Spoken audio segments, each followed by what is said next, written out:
Komisi benta ban kentiu ya kikam hakaliang karep karyang hapoh katany u MLA ka Mausenrut u ba Methodius Dakar bat MLA ka Rambrai Jerngam u RG Moment henne kasngi kila Aiti ya kakali Prime Agriculture Response Vehicle hapoh jong ka CM Elevate program.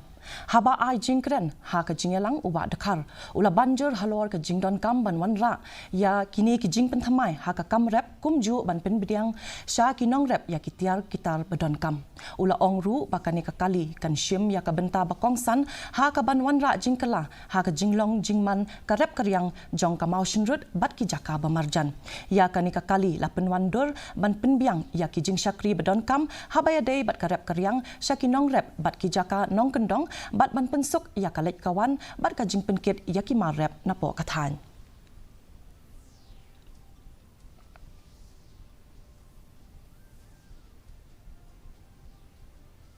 Nama kibun skim kibadan dari department bokeh bokeh nama kablok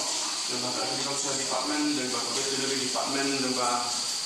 fishery department dan kibai department kibaya ham bagi sosial macam kene kedong macam kene kesehatan jadi masuk sini pada nama wakusin di skim begini kiba appointment ka plan kalau makin voice yang kino sosial kibadi sopannya terus sobat baca di media masuk macam kino yaram penolak begini di kubur sektor jaga kan yaram pen air sim dan kino sosial maka kini objektif doa pun kini kita facilities dan kini kita jingeram dan coba dan kui kino sosial kira